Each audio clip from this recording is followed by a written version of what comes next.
Good evening. This is the regular meeting of the City Council of the City of Rockport, June 12, 2023 at 6:30. Call this meeting to order. Ask that you rise with us to the pledge of allegiance to the flag and is led by Councilwoman Ward.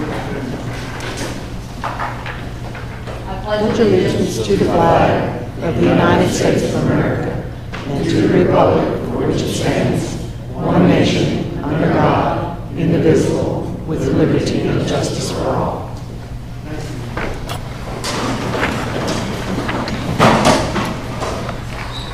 First item on the agenda, we have a proclamation that was issued by the governor back at the time that the Allegro Bridge was completed. And we didn't have it in time. We're going to present a copy of this proclamation to the Homeowners Association from Allegro. So if y'all will come up, I will make this presentation and we will meet right over there where they can take a picture of us while we're doing it.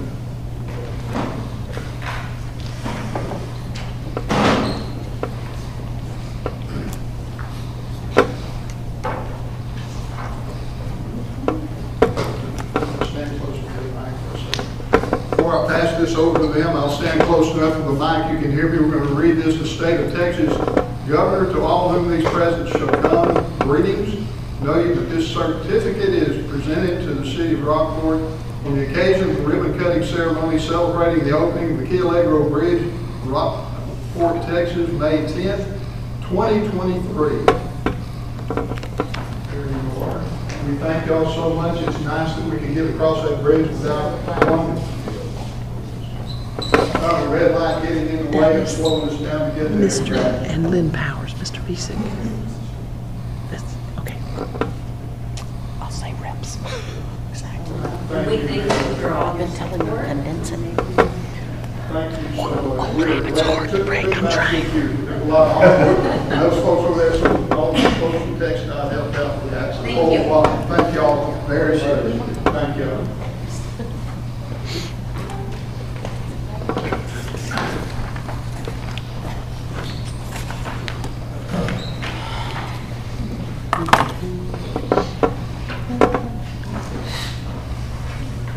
Next item on the agenda, item number 4. It's always an honor to have time to recognize hard work from some of our city staff. I need to tell you this is a presentation we're going to make to Kaycee Eddins from the Texas Municipal Human Resources Association Rising Star Award. Acting Human Resources Manager Kaycee Eddins. The legend on this says the Texas Municipal Human Resources Association Rising Star Award recognizes a new member who shows exceptional promise of leadership and contribution to the association's profession. Recipients should be the first 5 years of their career in public sector human resources management and can include those who have moved into public service mid-career. Eddins began to run the City of Rockport Human Resources Department 2 years ago when the previous human resources manager left the City of Rockport employment. She is the only human resources employee filling all roles from director to manager to generalist on a daily basis for 164 full-time and part-time employees.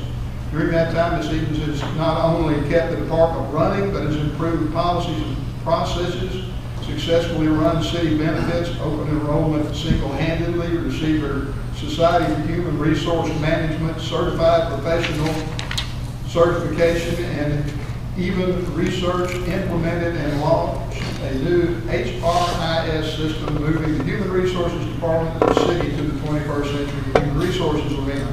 Eddins' efforts and dedication, initiative, and hard work have been an integral part of the growth of the City of Rockport and its staff, and she is overwhelmingly deserving of this Rising Star Award, and it's heavy enough I'll have to get somebody else to get it there.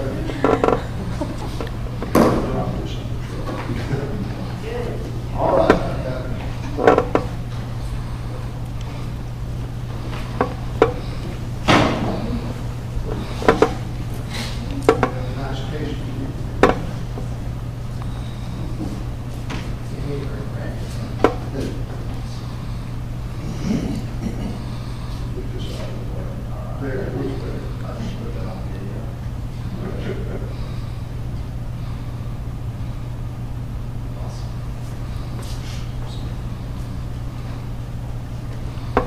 Kaycee, thank you so much. You have worked really hard to deserve this. We appreciate you more than you know. Thank you.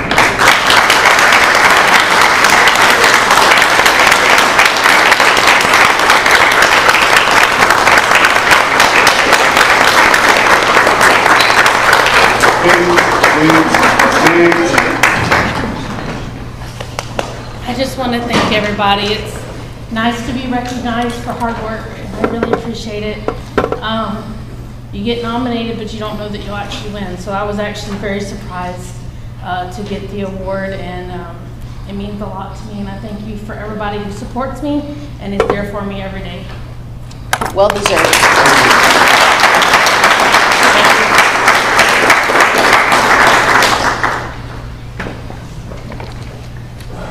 Next item on the agenda is citizens to be heard. This time, comments limited to 3 minutes to be taken from the audience from persons who have signed the speaker's card located at the table in the back of the training room in the service center and delivered to the city secretary before the meeting begins. All written comments received by 4 o'clock on the day of the meeting.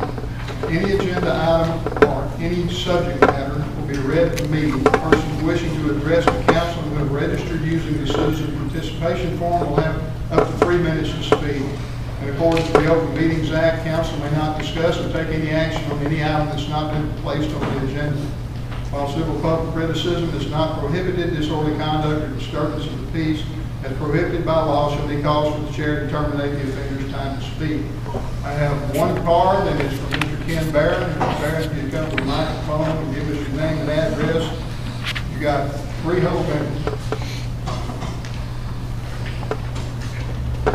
My name's Ken Barron. I live at 402 Cascades in Rockport. I'm a director on the Country Club HOA, and I've got a few different issues. One is there's some silt fencing in the street drains on Champions associated with the Hole 11 drainage project that I think can be removed at this time and properly disposed of. I'd like to have the drains opened up so they're fully operational since hurricane season's coming upon us here. Secondly, there are some valves that I was told are non-functional. They're corroded and frozen in place on the pond system. This is on the north pond system, or north drainage system. And I was wondering, have those valves been repaired so that they are operational? We'd like to have them operational if there is a flood. And it's been brought up to the city's attention a couple times in the past. If they have been repaired, I'd just like to know about it, and if not, I'd like to know when they are going to get repaired. And then thirdly, we'd like to have the cattails in the pond sprayed before they start proliferating again. I talked to Ryan Piccarazzi earlier this spring, and he indicated the city did not have any intentions to do any spraying because the ponds were not part of the easement system. But when I looked up the easement agreement, all the ponds are included in the easement, and they are the city's responsibility. So I would like to hear back from the city as to what type of plan they have for spraying the cattails to keep them under control. And that's all I have. Thank you. Thank you, sir. Next item on the agenda is consent agenda. All consent agenda items listed are considered to be routine by the city council and will be enacted by one motion. There will be no separate discussion on these items unless a council member so requests, in which event the item will be removed from the consent agenda and considered in its normal sequence on the agenda. Anyone on council wish to remove any item? These being 3 ordinances that are on second reading, they will all be read, but we will take one vote at the end, but I need to read the caption. Item number 6, deliberate and act on second and final reading of an ordinance authorizing the closing, vacating, and abandonment of a portion of Sweet Bay Avenue, lying between lot number 32, block number 4, Denver Heights subdivision, and lot number 17, block number 7, Denver Heights subdivision, City of Rockport, Aransas County, Texas, according to the plat recorded in volume 1, page 9, in the real public records of Aransas County, Texas, providing for the terms and conditions of such vacation and abandonment, authorizing the mayor to execute quitclaim deeds for 0.193 acres or 8,419 square feet to be closed, vacated, and abandoned, and providing an effective date. Number 7, deliberate and act on the second and final reading of an ordinance amending Chapter 22, Buildings and Building Regulations, Article 9, permit and license fees of the Code of Ordinances, City of Rockport, Texas, repealing all ordinances to the extent that they're in conflict, providing for severability, and providing an effective date. Item number 8, deliberate and act on second and final reading of an ordinance of the City Council of the City of Rockport, Texas, adopting an order declaring certain charter amendments adopted pursuant to a special election held on Saturday, May 6, 2023, adopting an authenticated copy of the Home Rule Charter for certification by the mayor, ordering the mailing of such authenticated copy of the amended City of Rockport Home Rule Charter, showing the approval of the voters to the Secretary of State for file and recording said certification, providing for severability, finally determining that the meeting at which the ordinance is passed is open to the public as required by law, and establishing an effective date. Do I have a motion on the consent agenda? I move to approve the consent agenda as presented. I have a motion. Second. Second. I have a motion and a second. Any further questions or discussion? No, I'll call for a vote. Ward 1. Ward 2. Aye. Ward 3. Aye. Ward 4. Aye. Mayor, aye.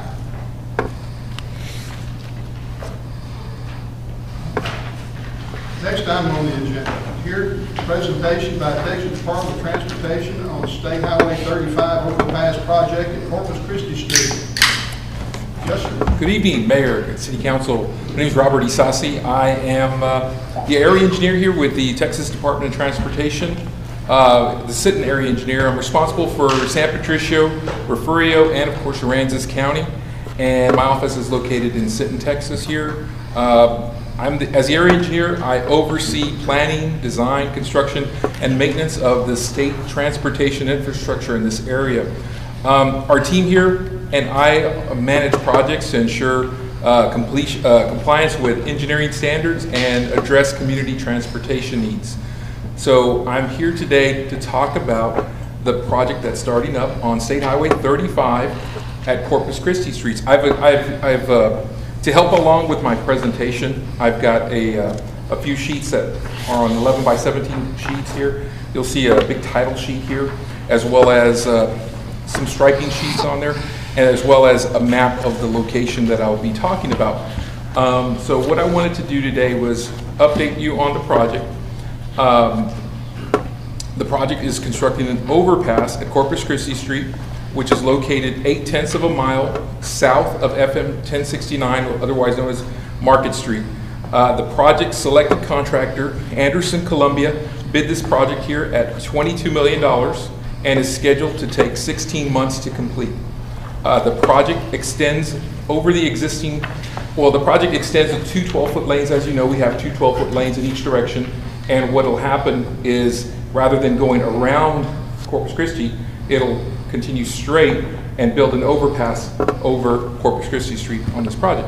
In addition to that, we're also, of course, doing drainage improvements, new ditch structures, ditch grading, creating an all-way stop condition at Corpus Christi Street, as well as building new turnarounds at Corpus Christi, building turnarounds at Corpus Christi Street, because it never really had any turnarounds there. So if you could look on that second page along with me, we'll kind of virtually drive through this project here as we go through this. If you see on that second sheet there, you'll see that sign saying West Corpus Christi Street, exit half a mile. That right there is the direction going northbound, heading north towards Rockport. So the two lanes are existing that you see there. Right there, that cross street, that's 12th Street right there. And as we continue driving through and turning that page, following those match lines, hopefully you can follow along with me. On the bottom of that page, nothing's happening. That's just showing that first sign, letting folks know of the Corpus Christi overpass coming up. And when you go to the next page, you'll start seeing two arrows. I'm on page 249. You'll start seeing those two arrows, and you can see the northbound lane starting to move in. And as that northbound lane moves in, and we go to page 250.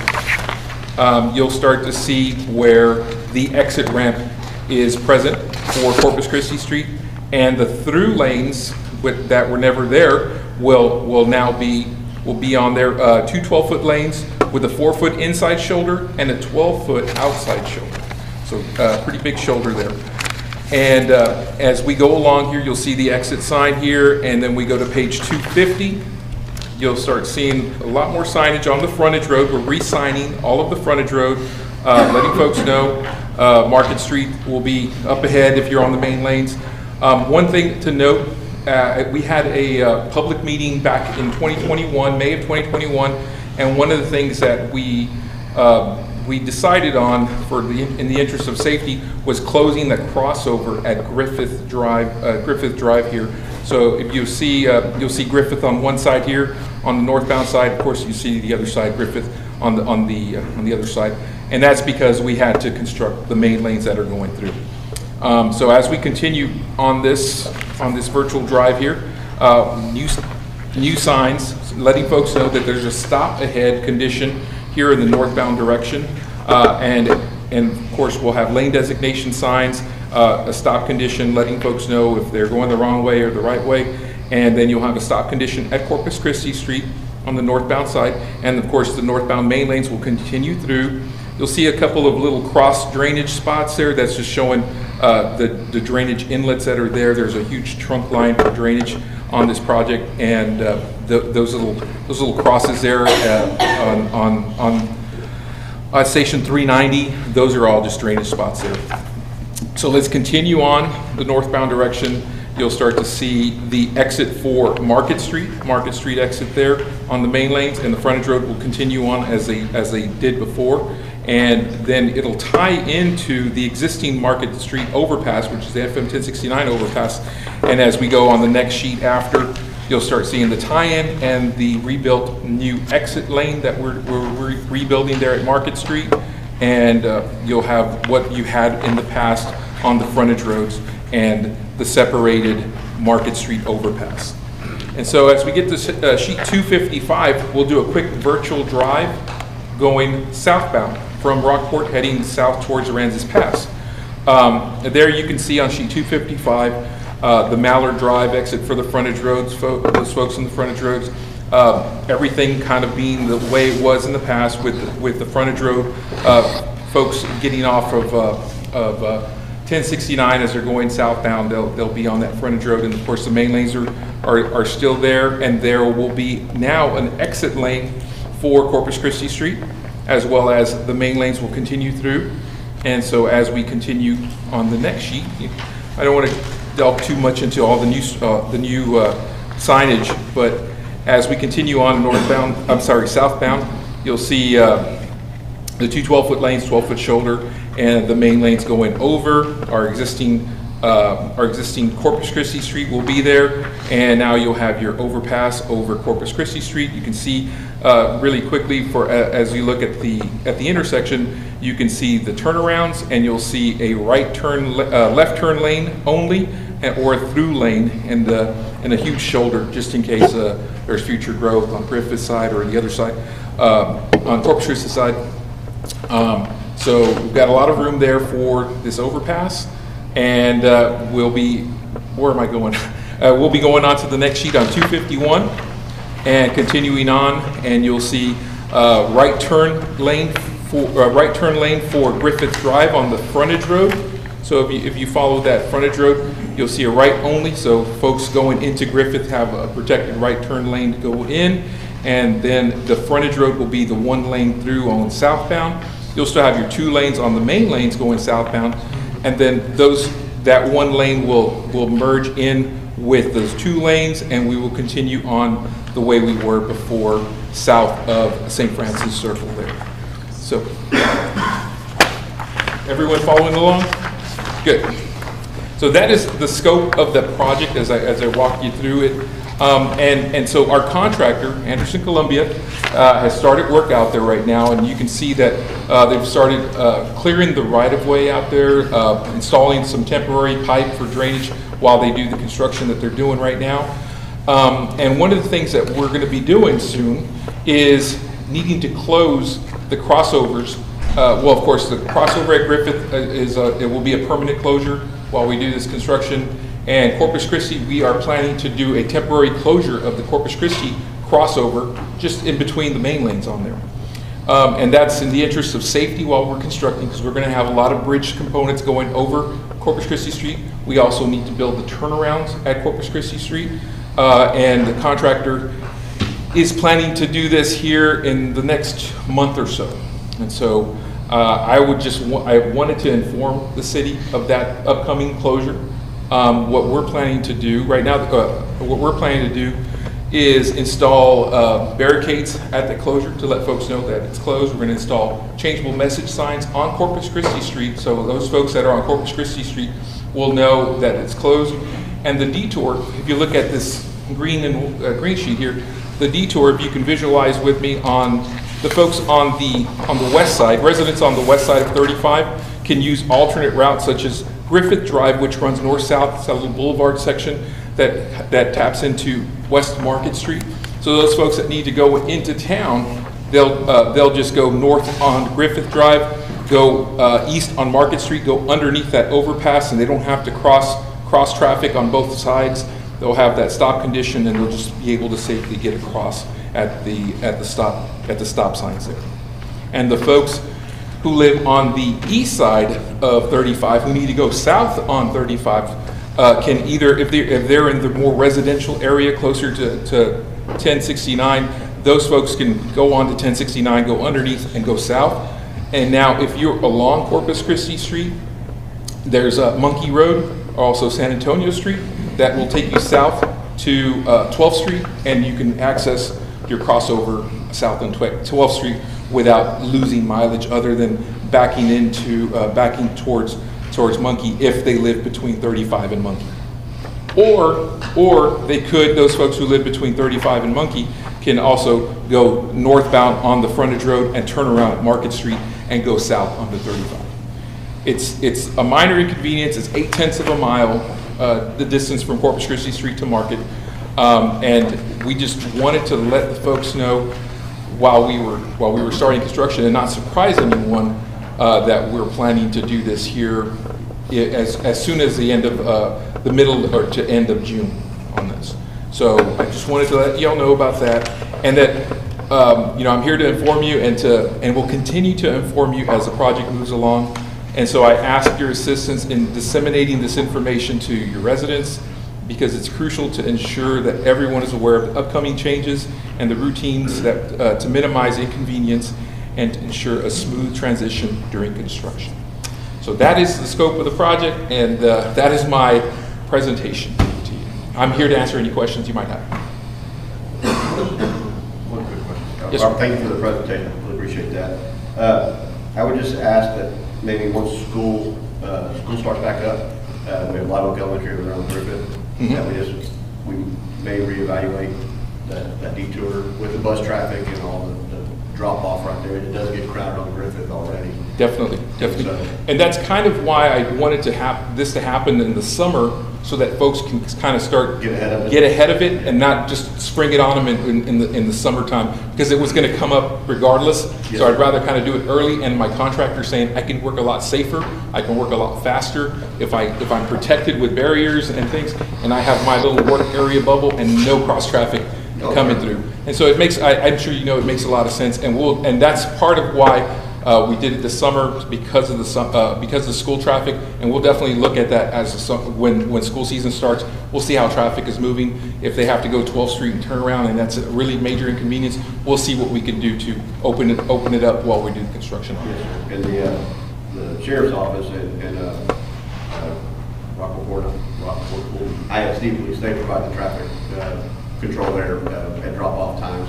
So it may be good. I don't know if you've had that conversation with them yet. I'll definitely reach out to them. Thank you. We'll definitely have a conversation with them on their movements, and if we could tweak that with them, that'd be something we could do. It may work out great, but it may need, those tweaking at times. You bet.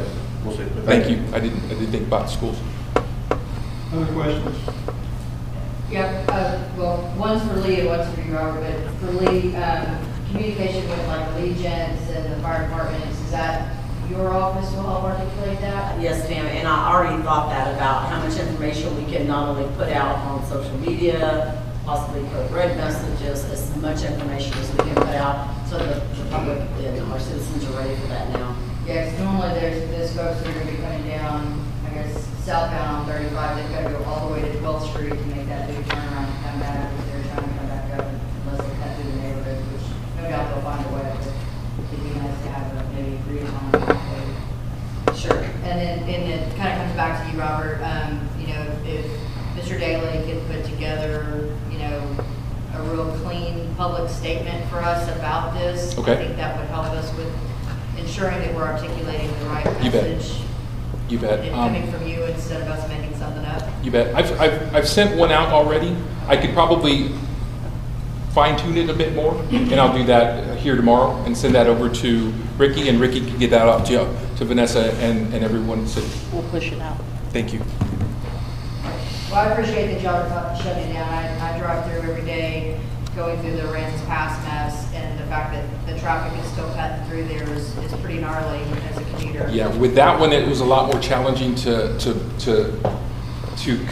shut that one down. We talked about it. Why are we doing it on this one and not on this one? It's because I can't really detour anybody down any other city streets, but I have 1069, FM 1069 that I can detour them to, so it makes a lot of sense to do that. I really couldn't find a way to really conveniently do it for the folks in Aransas Pass to go back around, other than if they go through Wheeler, which it probably would have worked out, but the residents chose to leave that side open. I appreciate it. Well, it'll be inconvenience, but it'll be safer in the long run. Appreciate it. Thank you. When you send that, could you send a link to this project on the? You bet. I TxDOT can send you a link, and what I'll do in the meantime as well is I'll try to clean up that map. This one here is more like an Apple Maps kind of map, and so something that you can maybe publish in the paper, or something that will show folks the intended route, the detour route. Get it out. Okay. Thank you all. Thank you. Thank you. Next item on the agenda, item number 10, deliberate and act to award a contract to replace 7.2-inch gas supply line that runs between the city's natural gas supplier and the city's North Gate Regulator station. Yes, thank you, Mayor. Good evening, council. Back in April, we came to you with this project, and what we were going to do is we were going to do a bypass, and we were going to test that section of 2-inch pipe. And the cost at that point was $65,000. When our contractor showed up on site, they were unable to lower the pressure on the supply line low enough to do the test, and their recommendation was to come in and they're going to do a bypass around the system and cut out that piece of pipe and replace it. And the cost went up to $85,000 for pipe replacement as opposed to a pressure test on the pipe. They're still going to be able to put in a valve and an odorization station in the line there. We went for years and years back and forth with our supplier, and they thought it was our line, we thought it was their line, and then of course we lost the coin flip or whatever it was. And that line is our responsibility, it is on our system, and it has not been tested in many, many years, and they were unable to lower the pressure low enough to test the line, so we're just going to replace that section of supply line. Mike, this section, does that count towards our steel line replacement? I know it's not very big, but. Now, this is 2-inch, this is a 2-inch supply line, and it is going to be replaced with 2-inch steel. The steel pipe that we're replacing in our system with the service lines within our community. Yes, ma'am. One question, or two questions. Chief, in the document there, by June 30th, 2023, will we be fined or anyway? No, we'll meet the deadline. We've already got them mobilized and ready to go. We will be done. Okay. And just for clarification for the community, the geo references, or let us know where that is. The north supply line, the north gate, we don't usually disclose where our gas gates are within the community. Okay. It's not something we put out. We consider that proprietary. Right. Okay. So we don't normally do that. So. Any other questions? I have a motion. I move to approve item 10. Second. I have a motion and a second. Any further questions or discussion? I will call for Ward 1. Aye. Ward 2. Aye. Ward 3. Aye. Ward 4. Aye. Mayor, aye. Item number 11, deliberate and act on a request for funding assistance for a housing study for Aransas County from Aransas County Partnership Economic Development Corporation. Mayor and council, Jeff from the partnership approached me about helping contribute to a housing study that he's doing. I think some of you have been interviewed for that. He's going forward with it. I think it's important that we contribute to that because then we will reap the benefit of the data and it will help us contribute meaningfully in the development of housing around here. I feel like Jeff would share it if we didn't give him the money, but I also feel like it's kind of the right thing to do. We've not been asked to participate in any other way in the corporation, and I think this is a meaningful way that we can be involved and share our resources and hopefully reap the value of the return on that. Questions?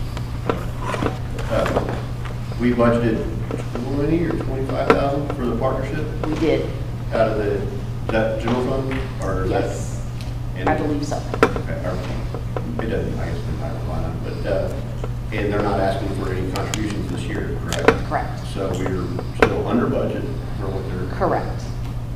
Okay. Yep. So this 5 will just come from that line item? I'll take it out of that line item, and we come out ahead, obviously. So, yeah. Okay. Other questions? Yes. What was the last year a survey was completed? I have no idea. Do you know, Jeff? I think this is going to be the first comprehensive housing assessment. Probably. I can't find it. What is the plans for use with the funds, you know? Go ahead. You're much better to talk about it. I get behind the podium, so it hides my petite figure a little bit. Since I've been here in July, I've heard a lot of anecdotal information about the housing sector in Aransas County, and lots of talk, everything from RV parks to high-end homes.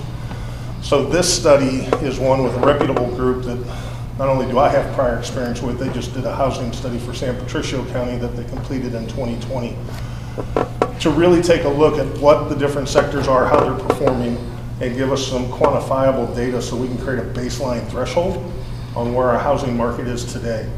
I think the key to this is this will be a starting point to kind of give us an idea of the amount of activity and where it's happening and quantify it and put it into something that we can use, but then also to use down the road. So 2, 3, 4 years down the road, come back and reassess it and see what's really happened and where it's gone. So this is another cog in our information clearinghouse just to give us better information on what the economic foundation of Rockport and Aransas County is. And then we'll take the data from there and decide what we need to incentivize, not necessarily monetarily, but if we want to allow smaller lot widths because this is a housing that we need and it's going to fit into a certain group of affordability or whatever, or not incentivize because we're flooded. It's going to give us the data we need to drive the development in a controlled manner, in a thoughtful, controlled manner for what's needed. If it comes back and says we don't need any more $1 million homes, well, we're going to try to find people that are not building $1 million homes. Vice versa, the other way around. I think what it sounds like is it's more like the knowledge is power kind of thing. Absolutely. With the area, especially the last couple of years, I mean, we have a big gap of what we need for affordable housing. But without that information, we can't know exactly if we are missing the ball on something. And with that information, I think you said when people come to our city development and open morning, we say, hey, well, looks like this is what's actually selling here, and it's not actually selling here, but it's going to help our town more in the situation. It'll definitely drive the investment. You're going to invest where it's needed. I think it'll make us better prepared to work with potential developers. I think the issue of attainable housing is the one issue that everybody talks about, the financial realities of how that can work. I think this study will give us more ammunition as we think about public policy decisions, as we start to look at what the housing price bands are and what the housing stock is, and really start thinking about that with all the other work that's been done cumulatively over the last 4 or 5 years. So I'm going to ask a question, just Yep. coming back to that. We do have a hard time getting, participation in these surveys and making sure that we get everyone in our area, because we have such a diverse, area here. So how do you plan on getting that information extracted? It's tough. It's Yeah. tough, and I'm still the new guy in town, and so there's some, kind of like with our developer profile, with the Aransas County profile and some of the other initiatives, there's a little bit of a learning curve because we're still the new kids on the block, if you would. We have attempted to go out and market the fact that the housing survey is available online. We've met with area employers. We've had a couple of different rounds of meetings with various entities. We've pushed it out. I want to thank Mike with the paper. He put an article in the paper with the link to the thing. Right now, I think, don't hold me to this, but we're somewhere between 450 and 500 surveys that have been submitted back in, which I'm actually pretty pleased with. I didn't know what the reaction would be. I would like to see more participation from some of our bigger public bodies and from some of our service sector employers in terms of the actual service workers. Because I don't know what the results are, but I think those are really some critical areas where we need some insight from as it relates to what the desired housing demands are going to be in years to come. So we're going to keep pushing it. We've extended the deadline. Our goal is to have this first study done by sometime in July, and we've been kind of working along that front. But if we need to continue, or if anybody's got any ideas on how we could be more effective with getting that survey out to people, we're all open to that. I would appreciate that. I would hope, I'm dedicating that money to it. I just want to make sure that we're getting out to as many people as we can, the best way we can. Just trying to keep that in mind and think outside the box, because I know it's very hard. It's very hard to get participation in this town. I understand that. But if you can just maybe ask or keep us updated and, try to Absolutely. find outside ways that we can get this done so we can get an actual, get our, input book kind of thing. So. And I would just, off track for a second, but just because I have the opportunity, when I came to Rockport, you had gotten to the point of approving the $25,000 for the partnership for 2023, which we greatly appreciated. Credit to my organization, to our leadership, recognizing you all got some pretty lean times with regard to your financial outlook with the city, the same with the county. So it was a conscious decision by our board not to go back to the public sectors and seek those funds. Our leadership has attempted, and what we're trying to do is to create it through the memberships of all the other members that we have. But central to the core of what we're doing, we revised our bylaws and our charter and how we're structured, but we've kept ex officio positions for the mayor, the county judge, the various elected bodies, to keep them in our board meetings, keep them a part and central to what we're doing. And I want to thank Vanessa and the team. They've allowed me to work with them. So the financial relationship is the least of our issues. Working together and creating that collaboration is what we're greatly appreciative of. So thank you for that. Sorry, Steph. Really, I know the survey is already out and distributed on Survey Monkey. So my question was, how will the funds, what is the intention of use for the funds directly? Will it be advertising? Is it to pay for survey fees within the program that you're using? It's for the consultants. We're utilizing a group called CDS, or Community Okay. Development Strategies, out of Houston. And so I was able to browbeat them because I got them to do a couple of studies in Galveston for me through the years, and got them down to doing our first assessment for $25,000, which is a pretty good price given the fact that we haven't done one before. So it's strictly, and it's kind of an all-in price with them. So we paid them half up front, we'll pay them half at the end. And we've gone to our membership and to whoever may have an interest to try and help generate the funds to pay for that. And your consideration would be greatly appreciated. Jeff, I think I did take the survey. I was pleasantly surprised by what all was being asked, and I can definitely see the value when we get that out. The data, and I just want to kind of remind everybody, when we did a grant not too long ago, we had some community interest in how we were articulating our housing needs. So this is going to help better inform, and I think meets that, that desire from some of our community members to do this. So I think it makes sense, dollars and cents wise, as far as how we were budgeted. I'm looking forward to the data, so good job, Vanessa and Jeff, to move this forward. And just thinking about that, I want you to know too, we're not limiting ourselves just to Aransas County. We've reached out to the bigger employers in San Patricio County. Adam Gurecki with the San Pat Economic Development Group has agreed to work with us. He's pushing it out to the employers there. Again, we're new, but any type of intel that we can get from them, because I'm hearing anecdotally that we have a number of people working there, but who are choosing to live in Rockport or Aransas County. So we're trying to put our tentacles out there. And this may take us a couple attempts to really get robust information, but I think this is a good start. And thank you. Anyone else? I need a motion to approve this item. Second. Motion and a second. Further question? My motion was in the form of a question, but yeah. I heard what she Well, said. That's right. I'll make a motion to approve this item. Second to that. Motion and a second. Any further question or discussion? If not, we'll call for the vote. Ward 1. Aye. Ward 2. Aye. Ward 3. Aye. Ward 4. Aye. Mayor, aye, it's unanimous. Thank you. Item number 12, city manager reports.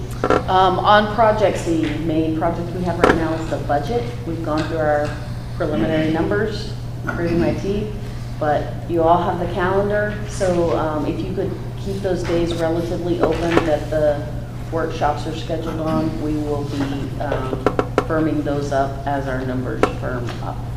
So that's it. Any reports from council? Ward 1. Over the last week, I know the art walk was very successful downtown. They have a lot of youth camps that are actually free to the community. I wanted to ensure to kind of put out there. The art center is doing one, Maritime Museum is doing one. So get our youth involved out in that community is definitely important. Other than that, I know that the wine festival went very well. So I think a lot of us enjoyed our time and we were able to attend. Other than that, we're doing pretty good. Thank you. Ward 2. A couple weeks ago, I attended the ribbon cutting for the AgriLife Extension Office, partnership with the county and leadership of Aransas County for the new covered outdoor pavilion. It's just outside my ward, just outside city limits, but I think it's an important project for the community to be aware of. That's going to help to enhance our Master Naturalist program, our Master Gardeners program, as well as our Youth 4-H program. Just want to thank the leadership class. I think it was 25. It was the previous class. They finally finished that project up, and then I know they just graduated their class 26. My husband was in that class, so if I don't mention it, I'll get in trouble. But anyway, so really great work there. Good strong work for both those classes to provide additional positive influence into our community. I think this class, they did some work out at the History Museum and did attend the wine festival, and that was very nicely done. And I think this is Maritime Museum doing good work. So, yeah. Thank you. Ward 3. Oh, we are in summertime. Kids are out of school, the beach is packed, town is crowded, so life is good for Rockport. That's all I have. Ward 4. I really don't have much this week. I apologize. And Mr. Mayor, thank you again. I'll get you your questions. I will get this answered for you. So thank you. Michael, send him an email in the morning. I don't have much else. Mayor, we have lately been involved in a lot of discussions and videoing of news stories and all sorts of things related to hurricanes and disaster preparedness. And one of the things that I noticed frequently when those went on, we had one this afternoon that went on, there was one this past weekend where we did interviews with the news service for a program on television coming out out of Corpus. Anyway, talking about our experiences with Hurricane Harvey, the main thing that come to light and are repeated over and over again are when the people who are involved in making the decisions for such things as evacuations and such. If evacuations are recommended frequently, people don't pay too much attention. And I know after Harvey, I talked to several folks who said, don't worry, it'll be different next time, we'll be gone. Those are important decisions to make. Everywhere we visited and everyone we talked to said people just need to understand that you become part of the problem if you don't leave town. So we're not looking for a hurricane. God willing, we won't see one. But if we do, and a decision is made, please consider what you're doing if you stay around, because it's a serious problem. Sometimes trying to get people, we literally can't. And we had occasions during Harvey we could not get the people that needed help. And that's not a good thing. But other than that, the county, the city in general, town of Fulton, I think we are prepared as we can be. Every hurricane's different. The last one we had was a windstorm. The next one may have a lot of water for us. We don't know. But we have recovered very well from the last one and don't want to do it again for another 30 years. And if that happens, most of us won't be worried about it by then. So what we've left our meetings with telling people, wait 30 years, we won't worry. But thank you for y'all's cooperation with us when we get around to dealing with hurricanes, because we had a lot of help last time. A lot of people volunteered to do good things for us after we got back and we're recovering. We appreciate that. I don't have anything else. City Council hold an executive session pursuant to provisions of Chapter 551 of the Texas Government Code in accordance with the authority contained in Section 551071. Consultations with attorneys seeking the advice of attorney about pending or contemplated litigation or settlement offer, and on a matter which the duty of the attorney to the governmental body under the Texas disciplinary rules of professional conduct of the state law of Texas clearly conflicts with this chapter. A, Concho Street General Land Office, GLO drainage projects, and B, stormwater permitting and related matters. And Section 5511072, deliberations about real property, deliberate the purchase, exchange, lease, or value of real property. And deliberation in an open meeting would have a detrimental effect on the position of the governmental body in negotiations with a third person. It is 7:17 and we are in executive session.